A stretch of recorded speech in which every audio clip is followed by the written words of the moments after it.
There's a proposal in Scotland right now that could change the way animal cruelty is policed forever. A national list of people convicted of abusing animals. A centralized register that authorities could use to track offenders who have been banned from keeping animals. Supporters say it could stop repeat cruelty before it happens. Critics worry about how such a list would work in practice. And somewhere in the middle of that debate is the horse world. Because when animal welfare laws fail, horses are often the ones who suffer quietly behind the scenes. The proposal comes from the Scottish Society for the Prevention of Cruelty to Animals, the SSPCA, which recently released a new political manifesto ahead of Scotland's upcoming parliamentary elections. The charity is urging horse owners and animal lovers to contact political candidates and push for stronger animal welfare laws, including the creation of this National Animal Abuser Register. Now, before we go any further, it's worth saying something up front. Our own feelings about the SPCA are, well, complicated. Many people respect the work they do rescuing animals and investigating cruelty cases. At the same time, the organization has its critics within the horse world. And there are ongoing debates about enforcement practices and how these organizations operate. So we're a little bit on the fence about them ourselves, but that's a much bigger conversation. And it's one we'll dive into properly in a later discussion. For now, the focus here is the proposal itself and what it can mean for horses. Because the idea behind an animal abuse register is actually pretty simple. If someone is convicted of animal cruelty, their name would be recorded in a centralized database accessible to enforcement agencies. That database could then be used to track individuals who have been banned from keeping animals. In theory, it would make it much harder for repeat offenders to quietly obtain animals again after a court ban. And if you talk to people who work in animal welfare enforcement, they'll tell you that repeat offenders are a real problem. Imagine rescuing a horse from severe neglect, months of starvation, hooves so overgrown the animal can barely walk, a body reduced to skin and bone. Inspectors step in, the horse is removed, the owner is prosecuted, and the court bans that person from keeping animals. From the outside, it looks like justice has been served. But sometimes the story doesn't end there, because the same individual may quietly acquire another horse months later. Perhaps the horse is technically owned by a friend or family member. Perhaps it's kept on property that isn't directly connected to the banned individual. Perhaps it's moved to another region where enforcement authorities don't immediately recognize the person's history. And suddenly, the cycle begins again. According to the Scottish SPCA, inspectors have encountered situations where people banned from keeping equines later managed to obtain or care for horses again. When that happens, the consequences can be devastating for the animals involved. Horses suffer silently for months or years before anyone realizes what's happening. Neglect escalates, and by the time authorities finally intervene, the damage can be severe. That is why the SSPCA believes a National Animal Abuser Register could help prevent some of these situations. A centralized record could allow different agencies to share information more easily. It could make it easier to identify banned individuals attempting to acquire animals again. And ideally, it could allow intervention to happen earlier, before neglect becomes catastrophic. The proposal is part of a wider set of reforms outlined in the SSPCA's manifesto. The organization is also calling for a review of Scotland's primary animal welfare legislation, the Animal Health and Welfare Act of 2006. When that law was introduced nearly 20 years ago, it represented a major step forward for animal protection. But the world of animal ownership has changed dramatically since then. Online animal marketplaces now allow animals to be bought and sold instantly. Social media has created entirely new challenges, including the viral spread of animal abuse content and unregulated breeding operations promoted online. Enforcement agencies are dealing with situations that lawmakers in 2006 could have never fully anticipated. According to the SSPCA, this means the legislation may need to be updated to reflect modern realities. The charity also wants to see a shift in how animal welfare itself is defined in law.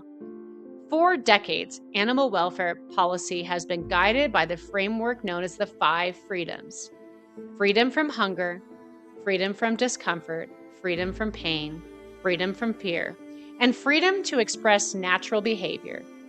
These principles shaped animal welfare thinking around the world. But modern research increasingly emphasizes a newer framework known as the 5 domains model. Instead of focusing only on preventing suffering, the 5 domains approach looks at whether animals are able to experience positive well-being, comfortable environments, opportunities for social interaction, mental stimulation, environments that allow animals to behave naturally, emotional well-being, not just survival.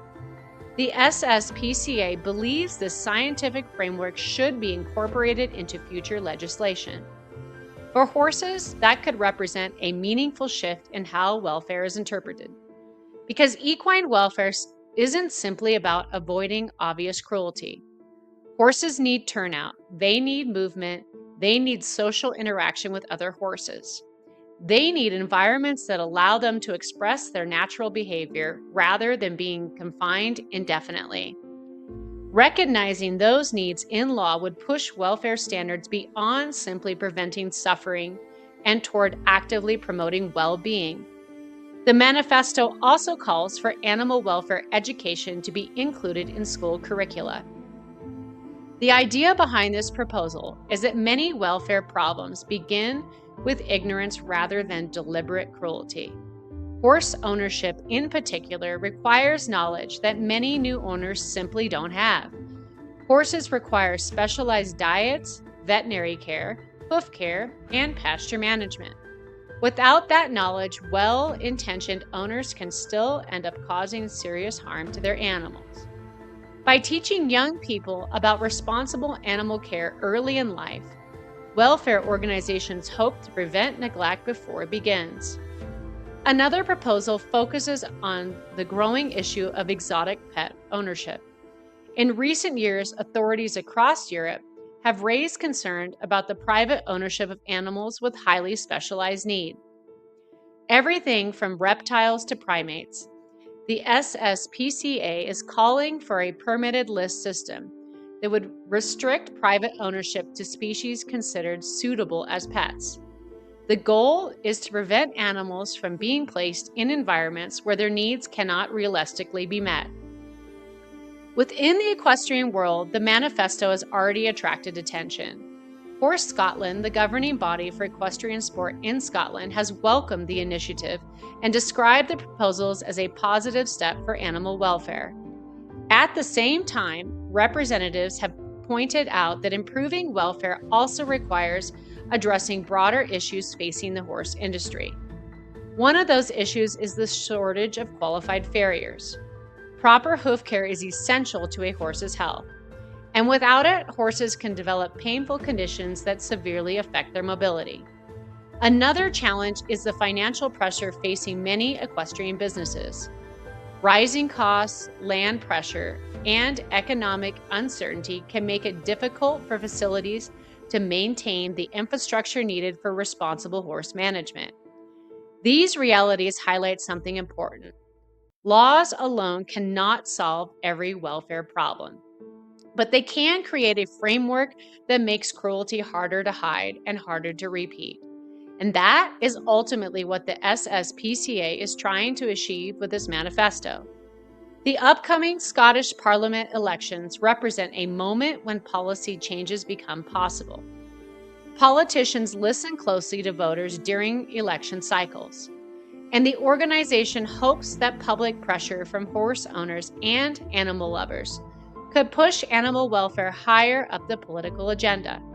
Because for centuries, horses have shared an extraordinary relationship with humans. They carried armies across battlefields, plowed fields, transported people and goods across entire continents. And today, they compete in Olympic arenas and graze peacefully in pastures around the world. But that partnership comes with responsibility. Responsibility to care for them properly, responsibility to prevent suffering, and responsibility to ensure that the laws meant to protect them are strong enough to actually work. Whether a national animal abuser register is the right solution remains a matter of debate. And, as we mentioned earlier, there are plenty of people who have strong opinions about the role of organizations like the SPCA in shaping animal welfare policy. That conversation is far from over.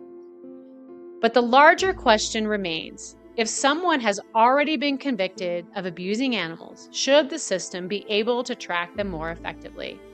Because when the system fails, it isn't policymakers who pay the price, it's the horses.